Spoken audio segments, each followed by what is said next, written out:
My name is Amanda Arruda, and today I'll be discussing the Quesse-ye Sanjan. By the end of this podcast, you, the listener, will be able to understand the history of Zoroastrian immigration to India. In addition to the religious processes and social journeys that the Zoroastrians had to go through in order to become Indian, known as Indian. I will start with a really quick explanation of the structure of the text, using the headings provided, and then I'll outline its contents to give a quick summary. From there, I'll move on to express my view and my opinion towards the scholar Alan Williams' work on the Quesse-ye Sanjan, specifically regarding his threefold model of creation, mixture, and separation of the Zoroastrian cosmic history. The Quesse-ye Sanjan can be broken into 5 parts or accounts, which the text actually physically labels using some headings. So the story begins with the account of the journey of the Bedouins from the province of Khorasan to the land of Hindustan. The section tells the account of Shah Mahmud sending the army for war against the prince of Sanjan, and then the prince finding out about the people that were hiding under the Raja. So moving on, the next section discusses Ulu Khan's war with the Hindu Raja, and basically Ulu Khan's flight from Adarshir. Basically because Ulu Khan was defeated in this first war, and that's why he flew. So next, the Quesse-ye Sanjan depicts Ulu Khan's waging war for the second time against Adarshir. So there's 2 wars, basically, in which Ulu Khan wins battle over the Hindu Raja this time. So it's like the opposite of what happened in the first war. So then it moves on to the account of the flight of the Zoroastrians after all these wars to the hill of the Bahura, and then going to Bansida. So they travel to Bansida after the Baja's death. So the last section of the text does mention the account of the bringing of fire of Brahma, Braham, from Bansida to Navarsi, which is done by Changasi. So basically fire is very known as an important element and symbol in the Zoroastrian faith. So it's very important that that is mentioned within the text as well. So the Quesse-ye Sanjan, just a quick little brief historical notion of the information about the text. So it's a 16th century Zoroastrian text, which is written in Persian during the pre-modern period.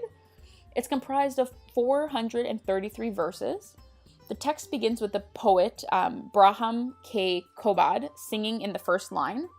So then after the initial doxology, he tells what he has in store, stating that he states that there's tales of wondrous things told in the lore of priests. So you're able to see that oral transmission of ideas and thoughts and beliefs of the faith. So according to Alan Williams, the purpose of this story is to articulate a collective memory of survival and evolution in a memorable poem, not to be a transmit of historical record. So it was more of a poem rather than historical textbook information, basically. So in order to understand my understanding for the reasoning why I agree with Alan Williams, I'm just going to give you a quick summary of the text. So then that way when I'm making my arguments, you're able to understand where I'm coming from and you have a basic knowledge of this text.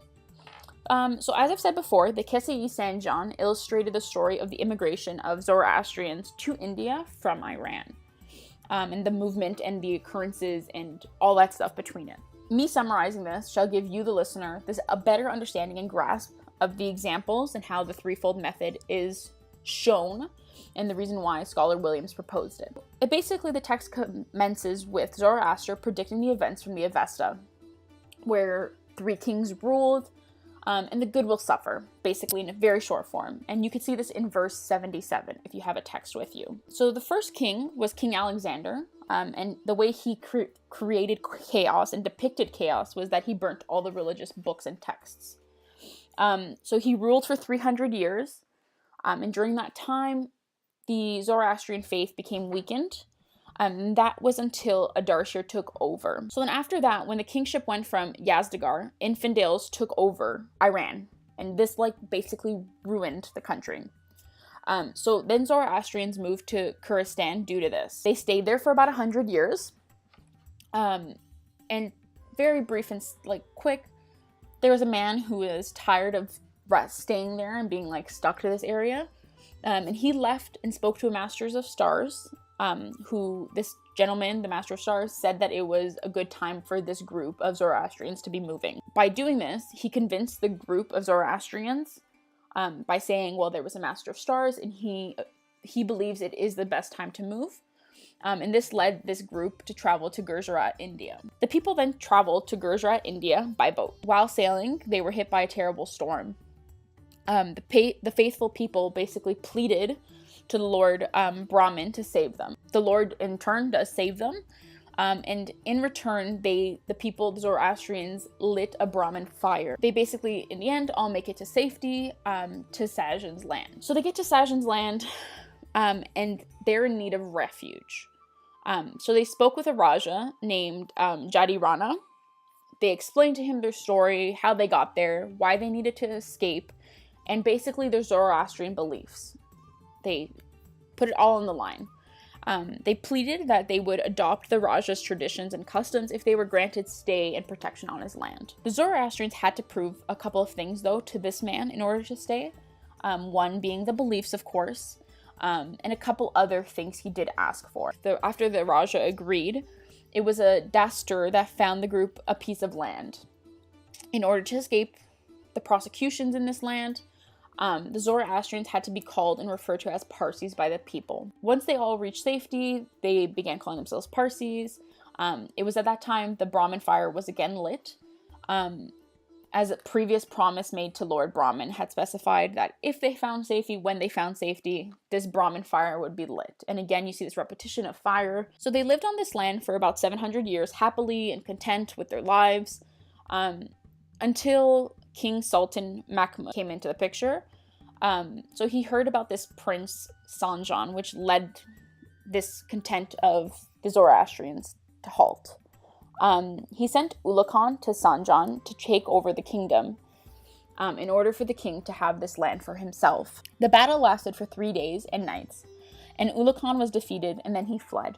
So the next day, the second war arose between Ardashir and Ulugh Khan. The Zoroastrians who were represented through Ardashir were defeated by Ulugh Khan. So this was easily done, though, since Ulugh Khan came back the second time with greater amount of troops, nearly a ratio of 100 of Ulugh Khan's soldiers to 1 soldier on Ardashir's side.